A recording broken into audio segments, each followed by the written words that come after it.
तरह के जो भी हमारे पास गुने हैं उससे ये क्लियर कट दिखता है कि वो एक पॉइंट ऑफ टाइम के बाद खुद का गैंग चला रहा था।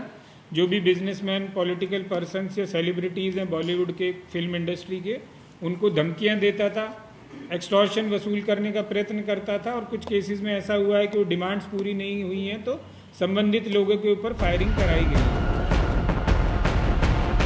स्क्रीन पर जो आप तस्वीर देख रहे हैं ये कोई साधारण इंसान नहीं है। इसने न जाने कितने मासूमों की जान ले रखी है और न जाने कितनों की जिंदगी को नर्क बना रखा था। ये है मोस्ट वांटेड गैंगस्टर प्रसाद पुजारी। ये बड़े बड़े बॉलीवुड सेलिब्रिटी को भी धमकी दे चुका है। 23 मार्च की सुबह इसको चीन से मुंबई लाया गया। ये 20 साल से फरार था। इसके खिलाफ इंटरपोल ने रेड कॉर्नर नोटिस जारी किया हुआ था। टॉप इंटेलिजेंस एजेंसी ने कंफर्म किया कि 20 साल से फरार गैंगस्टर प्रसाद पुजारी को चाइना से डिपोर्ट किया गया है। प्रसाद पुजारी मुंबई पुलिस से वांटेड है। प्रसाद पुजारी के खिलाफ मुंबई में हत्या, एक्सटॉर्शन के कई मामले दर्ज हैं। इंटरपोल ने प्रसाद पुजारी के खिलाफ रेड कॉर्नर नोटिस जारी किया हुआ था। प्रसाद पुजारी के खिलाफ आखिरी केस साल 2020 में मुंबई में दर्ज हुआ था। प्रसाद पुजारी भारत से फरार होकर चाइना पहुंच गया था। भारतीय एजेंसियों की पकड़ से बचने के लिए पुजारी ने चाइनीज महिला से शादी कर ली थी, लेकिन जांच एजेंसियों की कड़ी मशक्कत के बाद अब उसे चाइना से भारत डिपोर्ट किया गया। मुंबई एयरपोर्ट पहुंचने के बाद मुंबई पुलिस ने गैंगस्टर को गिरफ्तार कर लिया है। आपको बता दें, प्रसाद पुजारी ने कुछ साल पहले शिवसेना के एक नेता पर भी जानलेवा हमला करवाया था। आइए सुनते हैं इस केस में अफसरों का क्या कहना है। प्रसाद पुजारी उर्फ सुभाष विट्ठल पुजारी, एज 44 ईयर्स, त्याला उसको आज सुबह चाइना से डिपोर्ट करके भारत में लाया गया है। आज सुबह उस आरोपी को सुबह एईसी के केस में अरेस्ट किया गया।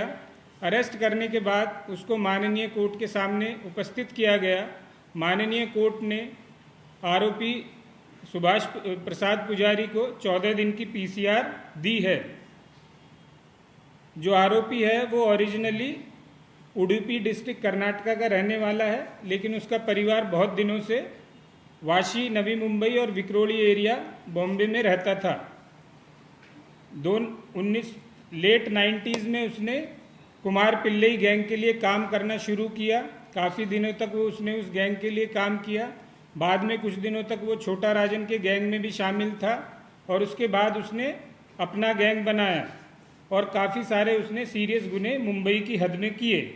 जो उसने गुने किए हैं उसमें से 8 गुने में अभी हमारे पास इन्वेस्टिगेशन या तो चालू है या उनमें ट्रायल चालू है।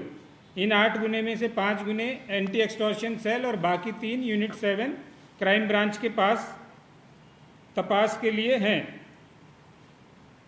आरोपी प्रसाद पुजारी ने इसके ऊपर 2 मर्डर के केस, फायरिंग, एक्सटॉर्शन और बाकी जो सीरियस गुने हैं वो इसके खिलाफ दाखिल हैं। 4 केसेस में उसके खिलाफ जो गुने दाखिल है उनमें एमसीओसी एक्ट लगाया गया है। रेड नोटिस उसके खिलाफ 2012 में क्राइम ब्रांच ने इशू किया था, तो वो रेड नोटिस भी अभी तक फोर्स में था। 2005 में वो देश छोड़ के बाहर चला गया। तब से वो बाहर रह के जो बाकी राजकीय नेता हैं, बिजनेसमैन हैं, बॉलीवुड सेलिब्रिटीज़ हैं और बिल्डर्स, इनको वो धमकियां खंडनी के लिए, धमकियां एक्सटॉर्शन के लिए धमकी के फ़ोन देता था। अगर सामने वाले ने नहीं सुना तो अपने लोगों को भेज के उन पे फायरिंग करवाने के भी इंसिडेंट्स पिछले काफ़ी सालों में रजिस्टर उसके खिलाफ हुए हैं। अभी जो केसेस उसके खिलाफ इन्वेस्टिगेशन चालू है, जिन केसेस में, उन केसेस में 6 गुने जो हैं वो ट्रायल पे चालू हैं। 1 गुने में उसके साथीदार जो लोग हैं उनको कन्विक्शन हो गया है। अभी ये उसमें वांटेड एक्यूज था। और जो आखिरी का गुना उसके खिलाफ दाखिल है 40/2023 एंटी एक्सटॉर्शन सेल, उसमें अप्रैल में 2023 में उसने जो उसके पुराने गुनों में फिरियादी पक्ष है उसको फ़ोन करके धमकी दी थी कि आप अपने केसेस वापस लीजिए वरना आपके लिए अच्छा नहीं होगा। आज जो उसको अरेस्ट किया गया है वो एंटी एक्सटॉर्शन सेल के 230/19, जो कि ओरिजिनली विक्रोली पुलिस स्टेशन में 509/19 के तौर पे दाखिल है, उसमें अरेस्ट किया गया है। इस केस में दिसंबर 2019 में विक्रोली एरिया में रहने वाले एक राजकीय नेता और बिजनेसमैन जो कि राज्य के नेता और बिजनेसमैन दोनों हैं, उसके ऊपर इसके साथीदार लोगों ने फायरिंग की थी। तो उस केस में 307, 452 बाकी सेक्शंस और साथ में MCOC एक्ट लगाया गया है। उस केस में 10 अक्यूज ऑलरेडी अरेस्ट किए जा चुके हैं। अरेस्ट किए हुए अक्यूज में इनकी आरोपी की मां भी शामिल है। उस गुने का तपास, उस गुने का इन्वेस्टिगेशन अभी ACP D ईस्ट कर रहे हैं। और हमारा जो ये ऑपरेशन था, इसमें पिछले 10 महीने से ये चालू था। उसमें क्राइम ब्रांच के बहुत सारे अधिकारी जो कि हमारे साथ अभी यहाँ बैठे हैं और खड़े हुए हैं, कुछ अधिकारी कर्मचारी पीछे, इन्होंने बहुत मेहनत की है, बहुत ही गोपनीय रूप से। जो भी बाकी एजेंसीज हमारे साथ थी, उनके साथ मिलजुल के काम करके हम उस आरोपी को, प्रसाद पुजारी को, आज भारत में लाने में सफल हुए हैं। उसने जो भी गुने किए हैं उसके लिए अब उसको जो भी इन्वेस्टिगेशन होगा या कोर्ट में चार्जशीट्स हैं वो सब फेस करनी पड़ेंगी। नहीं, मैं बाकी इश्यूज़ पे, ऑपरेशनल पे और रिलेशंस पे कमेंट नहीं कर पाऊँगा, बट हमारी टीम ने काम किया। जो भी एजेंसीज हमारे साथ इन्वॉल्व थी उन्होंने सिंसियरली काम किया and we have been successful. हम सक्सेसफुली उसको ला पाए हैं ताकि वो अपने गुनों के लिए जो भी हमारे कायदे में, हमारे कानून में प्रावधान है, उसके तहत उसको फेस करना पड़ेगा।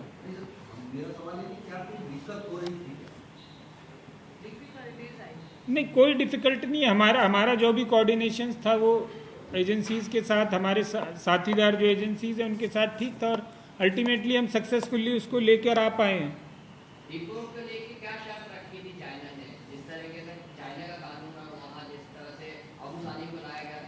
नहीं, मैं सिर्फ इस पे बाकी चीज़ों पे कमेंट नहीं कर पाऊंगा। हम उसको सक्सेसफुली डिपोर्ट करके ला पाए हैं और उसको उसके गुनाहों के लिए जो भी हमारे भारतीय कानून में प्रावधान है उसके तहत वो फेस करना पड़ेगा।